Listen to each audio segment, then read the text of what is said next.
Hi everyone, welcome back to the channel. This week I thought I'd show you some more extremely simple special effects, and this time it's just playing about with eyeshadows or colour pots to create bruise effects. Again, these can be really handy if you're doing any courses or if it's coming up to Halloween, and they're surprisingly easy to do. All you really need is different colours of eyeshadows that you know are the spectrum of which bruises go, as they are intense when you first cause the bruise, all the way around to when they start to fade and when they dissipate in the skin and you see all the different colour changes. So you'll also probably notice that I had a hair tie on, and it means that I've left a lovely indentation in my hand. So if anyone points that out to me, it's my own fault. It was far too tight a hair tie and I left it on and gave myself a nice indentation. So I did notice it and I can't get it to fade, but hopefully it will soon. So with bruises, what we want to think about is the reality of how bruises look when you cause them in the skin. Some people bruise very easily. I would consider myself someone that bruises easily. You might fall into that category if you see bruises on your hands and arms or your legs and you don't even remember how you did it. Sometimes I'm convinced that I just brush past something and there's a bruise the next day and I don't actually know how I did it. Other people don't bruise at all. Some people feel very painful with their bruises. I tend to get bruises that are not painful. Obviously, it's different if you injure yourself, but if I'm doing any exercise classes and it's wooden floors, sometimes all they'll say is if you can do press-ups, they'll just say, right, okay, onto your hands and knees, do some press-ups, and just the process of knees placed on wooden floor, I'll have bruises the next day, but they might be originally reasonably red, but then they very quickly go into the sort of older, darker bruise. So think about yourself or someone you know that bruises easily, or you can even research it on Google. And if you're trying to create a special effects bruise, you're thinking again about what freshness of bruise that you're looking for. The stage it's at in the fading in the skin, because remember that bruises take time to fade and disappear. If you didn't know, a bruise technically is actually a small leakage of blood into the tissues, and that's actually why you get the original redness, because technically that is blood that's leaked into the tissues, and then that's why as the blood gets older and it's basically the skin's breaking it down, the body's breaking it down and it's fading away, that's why you get all the different colour changes. But think about as they do disappear from the skin, you'll get your blues, your yellows, your purples, even your greens. And again, with a bruise, when we're trying to create an artificial bruise, it's good to reference pictures, because what you've got to remember is you get all shapes and sizes, all impact, but it's actually that area of impact that makes it look the most realistic. So if somebody's been struck by something or they've bumped into something, sometimes it's almost like a bullseye. You can see the area of impact and it'll be a different colour to the rest of the bruise. There's so many different reasons. If you've had blood taken and you bruise quite easily, it can immediately go purple and reddish. But there's so many different stages of bruise and styles of bruise. If you fell over and bumped your backside, they can be massive bruises too. So think about it, think about your own experience, but Google is your friend here, because you can reference any style of bruise and you're almost guaranteed there'll be an image to help you. So let's just have a bit of a play about with the eyeshadow colours and just try some different colours and styles of bruise. So I'll just move these to the side. And again, it's just our little colours that we're thinking about. Different styles of bruise, different freshnesses. So what we want to do is do our nice, easy, just quick impact bruise. So you've just bumped into something and you've just bruised yourself there and then. So what you might find is it's just a little area of redness. That's all you really need to do for that.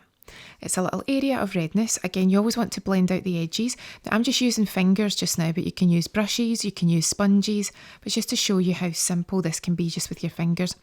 So that could be something where you've just bumped into the corner of a table, bumped into a door, and that's just your simple bruise there. Now, something that's a little bit more impactful is possibly, again, the example for me would be recently where I had to get a couple of batches of blood taken all at the same time, and what had happened was there was a gap of 2 days, and because the area, the vein if you like, the area was already sensitised through no fault of the nurse. When the blood was taken a couple of days later, it instantly bruised. So it would be more intense. She actually knew straight away. As soon as she removed the needle, she said, "When did you last have blood taken?" And I said, "A couple of days ago." And she said, "That's why you've bruised, because the area was already, if you like, mildly traumatised." And then just through taking a little bit more blood just at that point, it just instantly went into a very purplish red bruise. So you could imagine that's a little bit more intense, but then we can bring in our purple and it just starts to look quite, I would say, well, there's so many descriptors: angry, inflamed, all those types of things. But again, you're blending and you're playing with it. So mine actually had quite a darker colour to it, but that looks very reminiscent of those bruises where you possibly know what you did, but you were hoping that it wouldn't bruise. Most of the times when you get the purpley red ones, they hurt. And you will say, "Ow, what did you do?" But how often have you spotted a bruise somewhere, or even someone else has spotted it on you, and you'll say, "I didn't even know I had a bruise there." But then it's the psychological thing. You didn't know that you had a bruise there. Then they point it out to you, and then it starts to hurt, or when you touch it, it starts to hurt after that. But previous to that, you didn't even know that you had the bruise. So sometimes that does happen as well, where someone points it out and you think, "Oh, didn't know I had that." So I would say that mine was actually a little bit darker again, but I don't want to ruin this just now, so we'll build up to it because I want to add some other colours in too. Right, so now we've got some yellow. So sometimes yellow can be at the core of your bruise, but other times yellow can be when it's starting to fade within the skin. So I'm just building up some yellow here, but remember, because we're blending colours, we're going to get some crossover. So what I'll also do is start some yellow up here too and start a second bruise.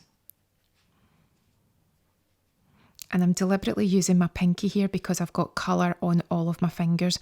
And if I blend the colours, I'll end up accidentally creating an additional colour that I wasn't looking to create. So we've got 2 little bruises going on now. But let's continue just to fade this one out. We've got a little bit of yellow.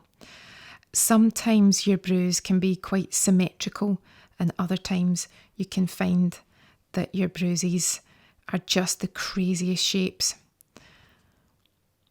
I know bruise chat might not be the most exciting thing that you think about today, but if you'd like to leave me a comment with your favourite bruises, I think one that definitely stands out in my mind is when I slid going down some cobbled stones, and number one, it's the embarrassment, but number two, it's the lovely bruise that you get 2 days later, and it was literally the entire length of my thigh. It was awful, and it was a really dark bruise, and it didn't hurt too much. It was your pride more than anything that really took a battering, but that was probably one of my ultimate bruises.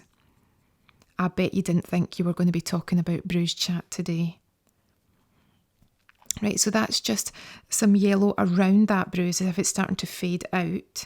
If we put some yellow in the middle too, that can dull it down because we're going to start moving it into an older looking bruise. So, give my hands a little clean. And just move these out the way. So moving into the sort of older looking bruises.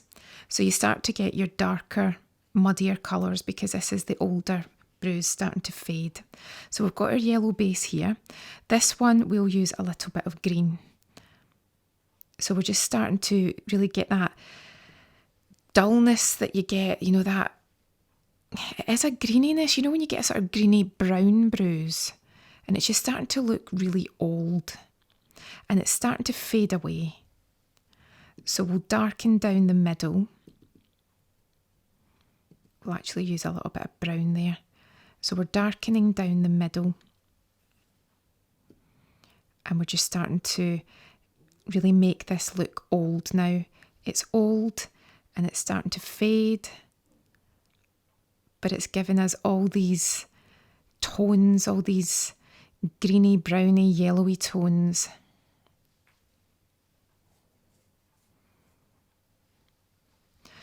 And again, sometimes the bruise can feel as if it's bigger than the original impact, just because the skin's doing its job of breaking down the problem that was in the skin, the injury, and steadily healing.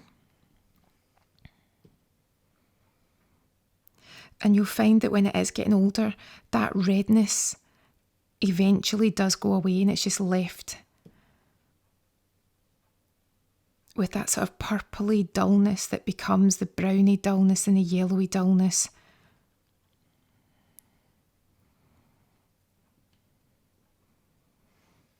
Now look at that, that's quite an old, sad bruise. And what we'll do is we'll put a little bit of green into the middle.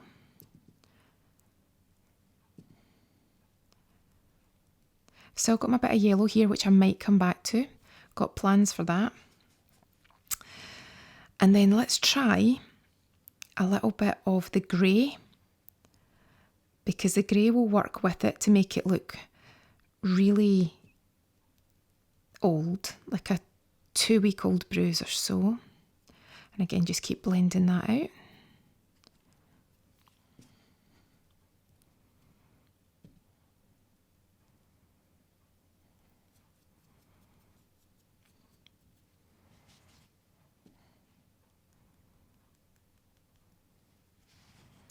And then I'm going to take a little bit of my yellow again and just make the edges look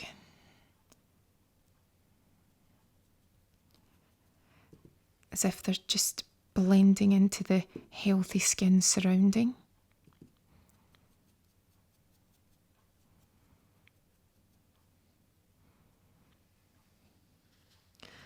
And then finally, let's try a little bit of this shade of blue, and that really enhances that purple.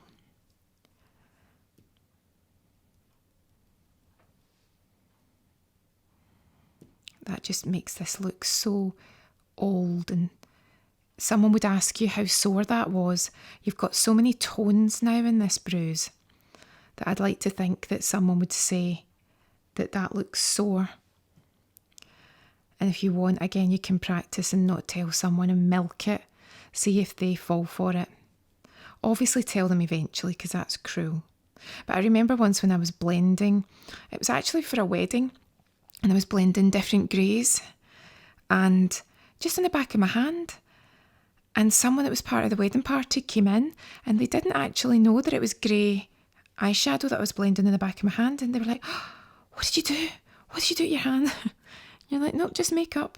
And that wasn't me actually trying to do anything. That was just me blending eyeshadows, just preparing to put them onto the eyes.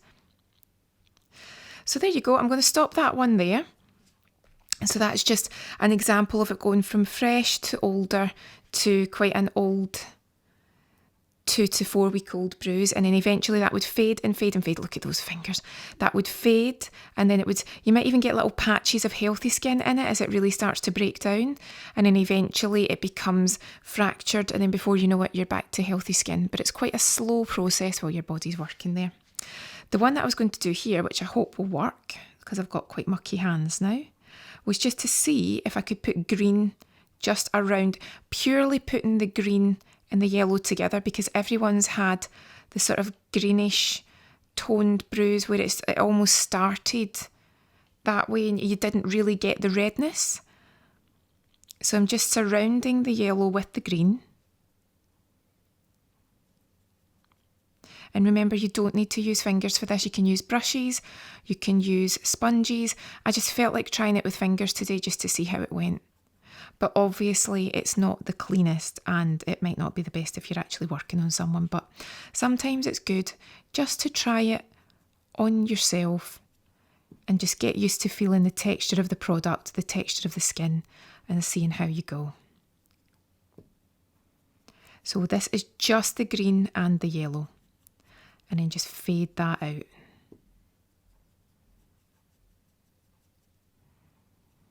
And I do this strange thing where the ring finger is the finger with the least pressure. So because it's got hardly any pressure, it means that I won't overdo it. But I've noticed, and it might just be me, that I then put my middle finger on it to give it a bit more pressure, but I'm controlling the pressure. That might be really strange, or it might be something that we all do. But knowing myself, it's probably just really strange and it's just me. But that's cool. We're all unique. So again, blend that out.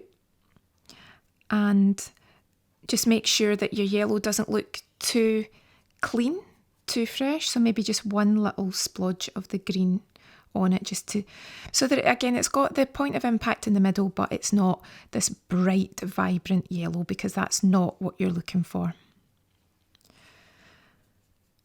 But again, as long as you get it blended and it doesn't look like it's literally what it is, which is eyeshadows and paint pots on the skin, then just getting it blended into the skin and fading it out into the healthy skin can give you quite a realistic result.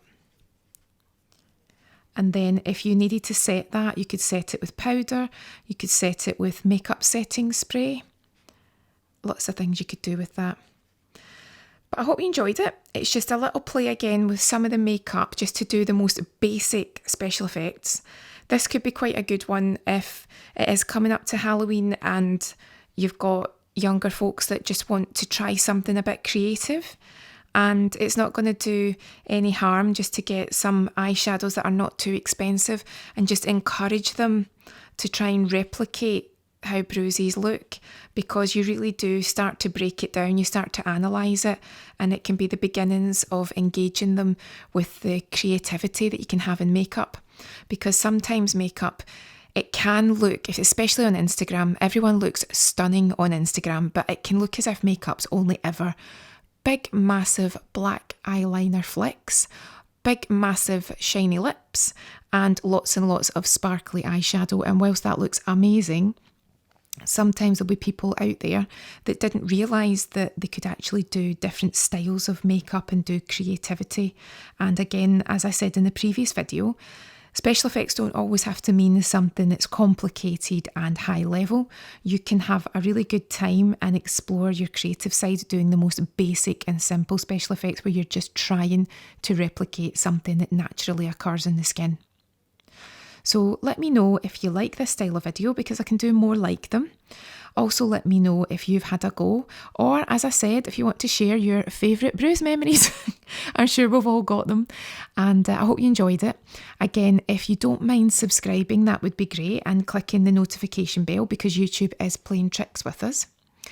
And again, I'm also on Patreon if you want to join that too. We just put up some different videos there that you don't see on the YouTube channel. Apart from that, always happy to read your comments and try to do requests, and I will see you again soon.